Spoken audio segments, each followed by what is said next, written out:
Sophia and properties of आसामाई। आज हम पढ़ने वाले हैं टेक्नोलॉजी डायरेक्ट प्रोडक्ट। इससे पहले एक दो थ्योरम पढ़ लेते हैं, ठीक है। वहाँ एक नोट ले लेते हैं। ये नोट क्या कहता है?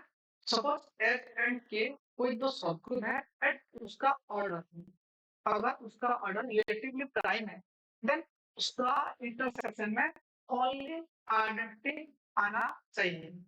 रिलेटिवली प्राइम तो को प्राइम, जैसे कि को प्राइम तो पता है ना, 8 5 ये तो प्राइम नहीं है, पर को प्राइम है क्योंकि इनका जीसीडी 1 आता है। अगर जीसीडी कोई दो नंबर के बीच 1 आता है तो को प्राइम कहा जाता है। को प्राइम होने के लिए कोई नंबर प्राइम होना जरूरी नहीं है। उसके बाद और एक थ्योरम पढ़ लेते हैं, ठीक है। थ्योरम का स्टेटमेंट क्या है? हमें गिवन है कि मान लो कोई एच एंड के दो सबग्रुप है, हमें फाइनल टू जी बोला गया है कि एच के किससे डिपेंड होता है? एच के एच एंड के का प्रोडक्ट। इसमें एच एच एच का एलिमेंट एंड के का एलिमेंट का प्रोडक्ट में कंपोजिशन पे डिपेंड है, और के डिपेंड होता है के का एलिमेंट एच का एलिमेंट का कंपोजिशन पे डिपेंड होता है। तो हमें प्रूफ प्रूफ क्या करना है? प्रूफ करना है कि एच के इसे सबग्रुप होना चाहिए। कब होना चाहिए? इफ एंड ओनली एच के इक्वल टू के। इसका मतलब एच के ग्रुप बनेगा, कब बनेगा? जब एच के इक्वल टू के एच बनेगा। के एच इक्वल टू एच के जब भी बनेगा और एच के तब भी ग्रुप बनेगा। सपोज हम एच एच कर लेते हैं कि मान लो ये एच के ग्रुप है, हमें क्या शो करना है? टू शो एच के इक्वल टू के एच शो करना। दो सेट को इक्वल कब कहते हैं? इक्वल तभी होता है A equal to B if and only A subset of B and B subset of A हो गया। ये हो गया तो दो सेट को ए एंड को बी को इक्वल कर सकते हैं, ठीक है। तो इसके लिए हम क्या करेंगे? इक्वल करने के लिए पहले हम ए से एक एलिमेंट उठाते हैं। इसका मतलब हम यहाँ एच से एक एलिमेंट उठाए, एच के से एक एलिमेंट उठाएंगे। मान लो हम एच के से कोई एक एलिमेंट उठाए, एच का एक सबग्रुप है, उसका मतलब उसका इनवर्स में वहां आना चाहिए। उसका इनवर्स आ गया। अगर उसका इनवर्स एच के में है, तो अगर कोई एलिमेंट हम एच के से ले रहे हैं तो उस एलिमेंट को हम कैसे लिखते हैं? That they are exist S belongs to H and K belongs to K. So that उस X इनवर्स को हम लिख सकते हैं which is equal to H के लिख सकते हैं, ठीक है। जैसे लिखा गया X inverse equal to H K, पर H belongs to H and K belongs to K। हम उसका इनवर्स इनवर्स लेंगे तो क्या आएगा? X का इनवर्स लेंगे तो यहाँ पे भी H के का होल इनवर्स लेंगे। H का इनवर्स क्या आएगा? X आएगा जो कि हमें लिए है, और उसका इनवर्स क्या है? X inverse K inverse H inverse. हम लिए थे X तो H के से लिए थे, X कहाँ पे आया? KH पे आ गया। तो KH पे आ गया तो क्या हो गया? H के पीछे सबस्क्रिप्ट KH बन गया। सिमिलरली हम शो कर सकते हैं, इस तरह हम लेंगे KH को भी H के का सबसेट बना सकते हैं। ये हो गया, मान लो ये हो गया इक्वेशन नंबर 1, ये हो गया इक्वेशन नंबर 2। हम 1 और 2 क्या कर सकते हैं? H के इक्वल KH कह सकते हैं, ठीक है। आगे बढ़ते हैं। अब क्या करना है? हम H के इक्वल KH लेंगे, अब शो करेंगे ये दोनों, ये H के सबग्रुप बनेगा, सॉरी ग्रुप बनेगा, सबग्रुप ग्रुप बनाएगा। H के हम लेंगे, मान लो एज्यूम दैट H के इक्वल KH लेंगे, अब शो करेंगे ये H के ग्रुप बनाएगा। ग्रुप होने के लिए क्या चाहिए? हमें closure property, exclusive property, extension of identity and extension तीन वस्तु होना चाहिए, ठीक है। तो उसके लिए हम तीन एलिमेंट लेंगे, मान लो x y z belongs to h K तीन एलिमेंट लेंगे। ये x y z अगर h के से आ रहे हैं तो उसका करस्पॉन्डिंग ध्यान रखिए, h1 h2 h3 belong to h and k1 k2 k3 belong to h y z। क्या होना चाहिए? x इक्वल टू हम h1 into k1 लिख पाना चाहिए। h1 होगा h का एलिमेंट और k1 होगा k का element. Similarly y equal to h2 and k2 z h3 into k3 लिख पाना चाहिए। क्लोजर के लिए क्या करते हैं? कोई भी दो एलिमेंट का प्रोडक्ट करेंगे या फिर कंपोजिशन जो ऑपरेशन दिया रहेगा, हम xy अब निकालेंगे। xy क्या आएगा? h1 into k1 into h2 into k2 क्या आएगा? देखो हम K1 H1 H2 प्रोडक्ट कर सकते हैं। K1 H2 किसका एलिमेंट है? यह K का एलिमेंट का कहाँ बोलते हैं? रजिस्टर में तो कम करो चलो। कर दे। तो ये है, अब हम शो करेंगे, क्या शो करेंगे? हम क्लोजर प्रॉपर्टी, क्लोजर प्रॉपर्टी कैसे दिखाएंगे? क्लोजर प्रॉपर्टी ऐसे दिखाएंगे, मान लो कि एक्स कोई भी एलिमेंट एक्स वाई लेंगे, एक्स वाई उसको एक्स वाई से एक्स का वैल्यू है एच वन के वन, वाई का वैल्यू है एच टू के टू। एक्स वाई के लिए किस पे एच वन के वन एच टू के टू जो भी ऑपरेशन दिया रहेगा, तो उसको हम के वन एच टू प्रोडक्ट कर सकते हैं। के वन किसका एलिमेंट है? के का एलिमेंट है। एच किसका एलिमेंट है? एच का एलिमेंट। एच टू किसका एलिमेंट है? एच का एलिमेंट है। तो हम लिख सकते हैं कि के वन टू एच टू के एच का एलिमेंट हुआ, क्योंकि ये हो गया एच का के का एलिमेंट, ये हो गया एच का एलिमेंट। अगर ये दोनों एच का एलिमेंट, फिर हमें ये भी पता है के एच और एच के, इसका मतलब इस ये के वन एच टू किसका एलिमेंट हो जाएगा? एच के का एलिमेंट हो जाएगा। बट अगर कोई एलिमेंट एच के का एलिमेंट है, जैसे कि ये यहाँ पे हो गया के टू के सॉरी के वन एच टू, के वन इंटू एच टू, ये किसका एलिमेंट हो गया? एच के का एलिमेंट हो गया। अगर कोई एच के का एलिमेंट है, तो हम इसको क्या लिखते हैं? एच इंटू के का एलिमेंट लिखना चाहिए। तो उसके लिए क्या करें हम?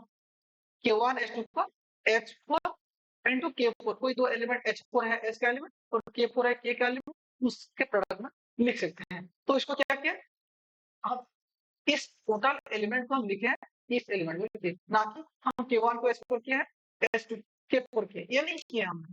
हमने इस एलिमेंट इस तरह लिखे हैं, ठीक है, इस तरह हम लिख सकते हैं, क्योंकि ये आ रहा है एच के में आ रहा है, ठीक है। तो अगर इस टाइप का हो रहा है, एच फोर किसका एलिमेंट है? एच का एलिमेंट। के फोर किसका एलिमेंट है? के का एलिमेंट है। एच वन एच फोर, ये किसका एलिमेंट बनेगा? क्योंकि एच वन एच का एलिमेंट, एच फोर एच का एलिमेंट, दोनों का जो भी ऑपरेशन दिया जाएगा वो सब ऑपरेशन करेंगे तो एच का ही एलिमेंट आएगा। और के फोर किसका एलिमेंट है? के का एलिमेंट है। के टू किसका एलिमेंट है? के का एलिमेंट है। तो दोनों का कॉम्बिनेशन किस में आ जाएगा? एच के में आ जाएगा। तो क्लोजर प्रॉपर्टी सेटिस्फाई हो गया। सिमिलरली हम एसोसिएटिव दिखाएंगे। एसोसिएटिव कैसे दिखाएं?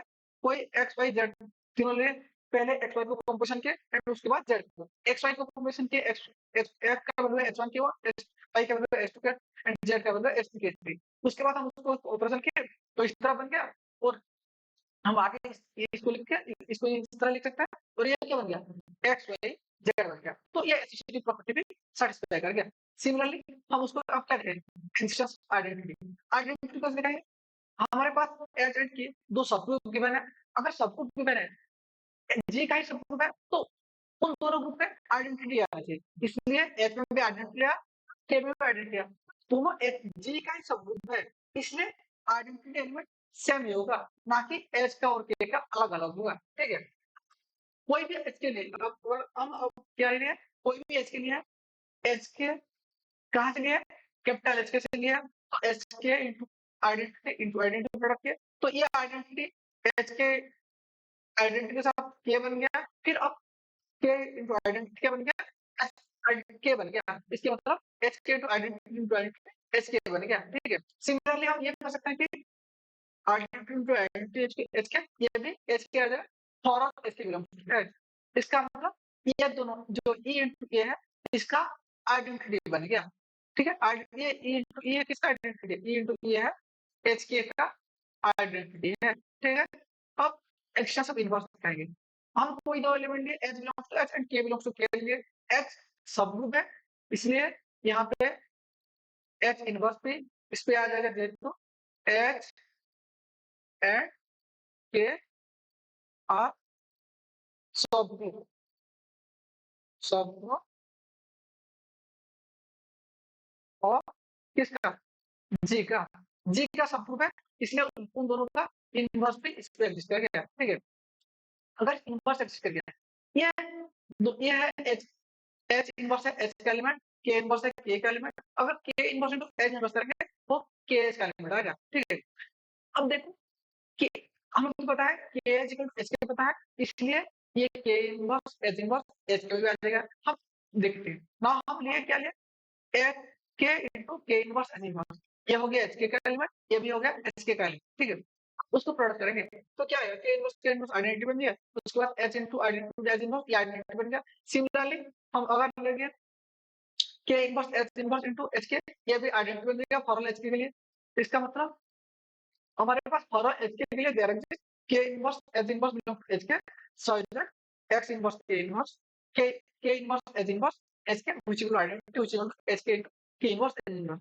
इसका मतलब हमारे पास क्लोजर प्रॉपर्टी होल्ड क्या, एसोसिएटिव होल्ड क्या, एक्स ऑफ आइडेंटिटी होल्ड क्या, एक्स ऑफ इनवर्स भी होल्ड कर गया। इसका मतलब h के क्या बनेगा, ब्लू बन गया, ये थ्योरम हो गया। ठीक है, अब आगे बढ़ते हैं। अब हम पढ़ेंगे एक्सटर्नल डायरेक्ट प्रोडक्ट। ये क्या होता है, जैसे कि तुम लोग कार्टेशियन प्रोडक्ट पढ़े होंगे। कार्टेशियन प्रोडक्ट में क्या होता था, अगर कोई हमारे पास दो सेट गिवन है, मान लो ए सेट में कोई ए एलिमेंट गिवन है एंड बी सेट में कोई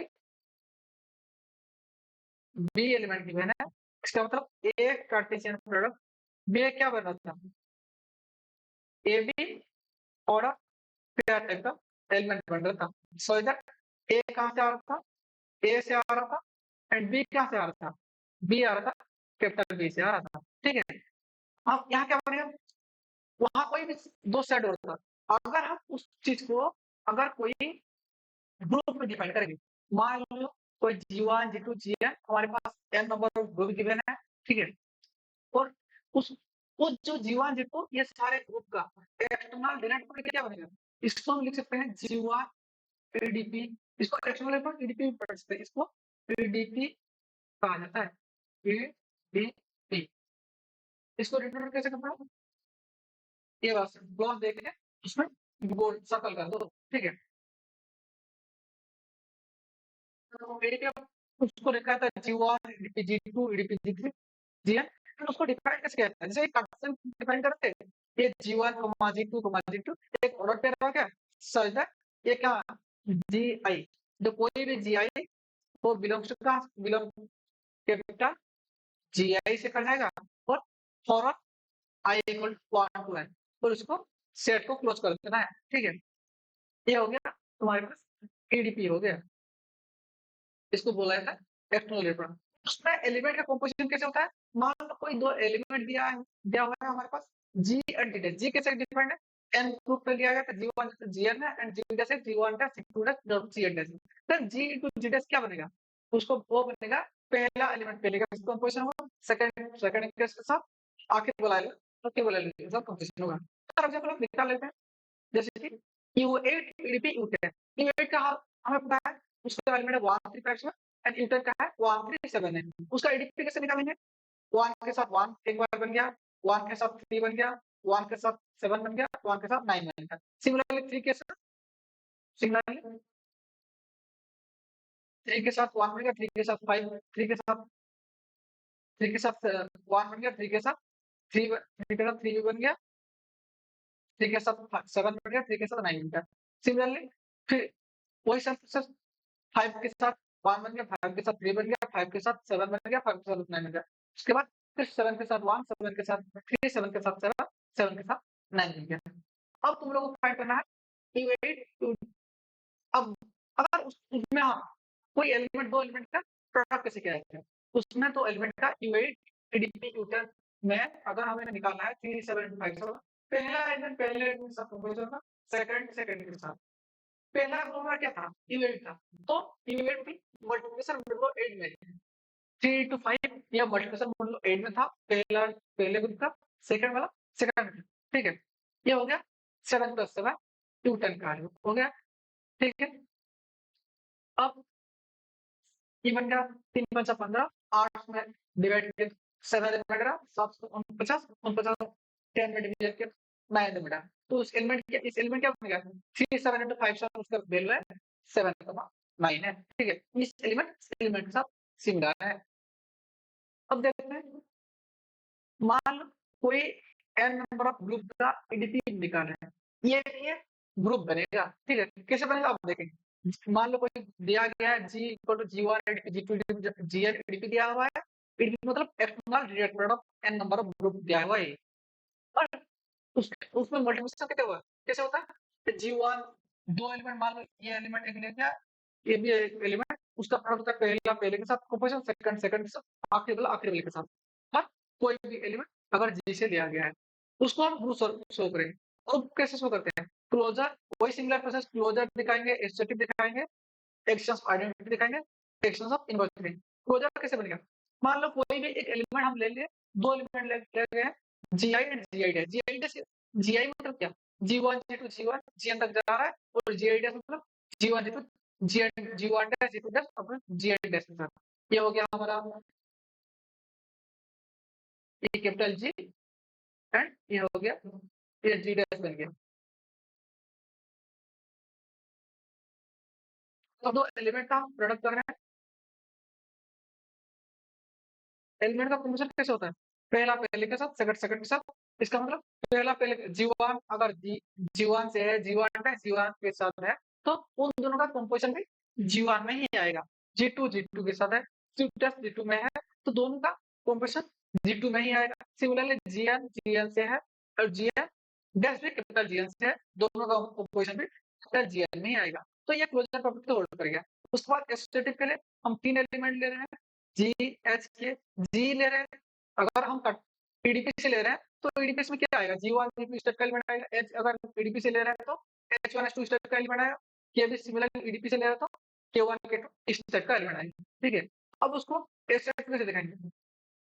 अब तो ये तुम लोग आता है जी एच के करना, फिर उसके साथ पहले जी एच को ए लिखा गया, यहाँ से स्टार्ट हुआ है। ठीक है, यहाँ से जी1 पहला एलिमेंट, इन दोनों का कंपोजिशन होगा, फिर उसके बाद ए निकल गया इन दोनों का कंपोजिशन, फिर उसके बाद इन दोनों का कंपोजिशन करना।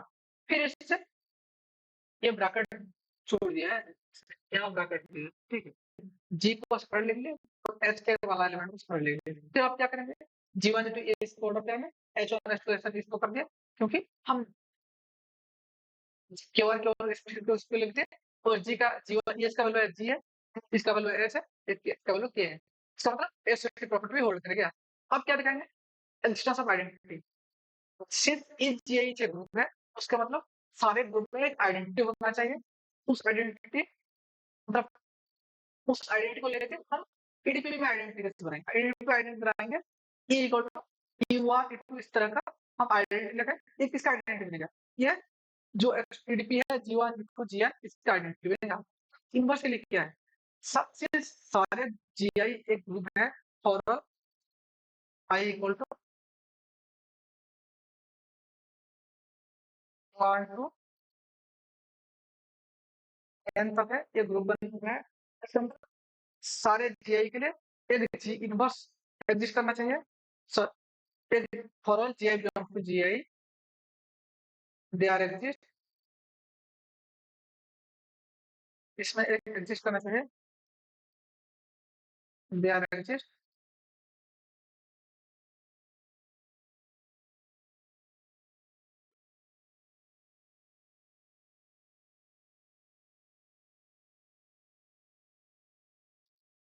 सब ये सारे ग्रुप का है, यहाँ से हम लिख सकते हैं